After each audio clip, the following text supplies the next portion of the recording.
Perkenalkan, nama saya Rejalan Suryana, kelas 17 Tel01, akan mempresentasikan perkembangan sistem komunikasi bergerak.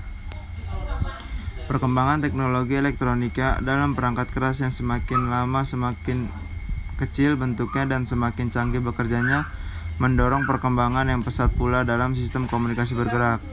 Dorongan perkembangan komunikasi bergerak juga terkait dengan faktor-faktor seperti adanya tuntutan dari segi kemudahan berkomunikasi dan kapasitas sistem teknologi yang lebih murah.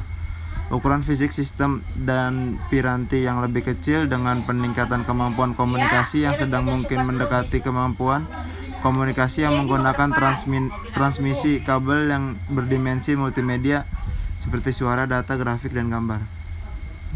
Jika pada sistem komunikasi generasi pertama yang terutama dirancang untuk percakapan, jaringan nirkabel generasi kedua secara khusus sudah dirancang untuk dapat pula melakukan fungsi radio panggil, layanan data lainnya seperti faksimiles dan pesan singkat SMS.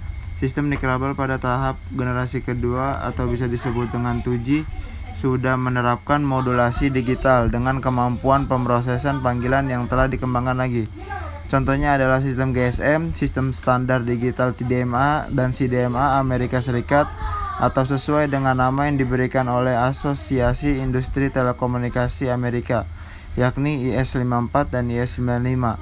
Sistem CT2 untuk Inggris, Personal Access Communication System, atau bisa disebut PACS dan DCT, yang merupakan standar Eropa untuk telepon nirkabel maupun perkantoran. Sistem arsitektur pada generasi kedua ini telah memungkinkan antarmuka data antara BTS dengan MSC distandarkan sehingga operator-operator dapat menggunakan peralatan MSC maupun BSC yang berasal dari pabrik pembuat yang berbeda-beda, sehingga ada pasar bebas untuk bersaing bagi industri pembuat perangkat telekomunikasi bergerak. Sistem komunikasi bergerak generasi ketiga atau bisa disebut dengan 3G menggunakan jaringan digital layanan terpadu berpita lebar (BISDN) untuk mengakses jaringan-jaringan informasi seperti internet dan basis data publik maupun data pribadi. Munculnya berbagai istilah seperti Personal Communication System atau bisa disebut PCS dan Personal Communication Network (PCN) menandai munculnya sistem generasi ketiga bagi perangkat-perangkat genggam ponselnya.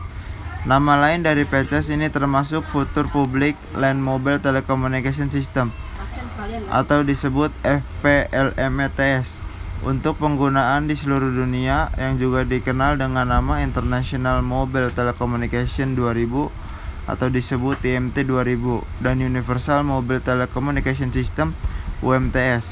IMT 2000 adalah generasi ketiga yang ditetapkan oleh ITU International Telecommunication Union atau Perserikatan Telekomunikasi Dunia.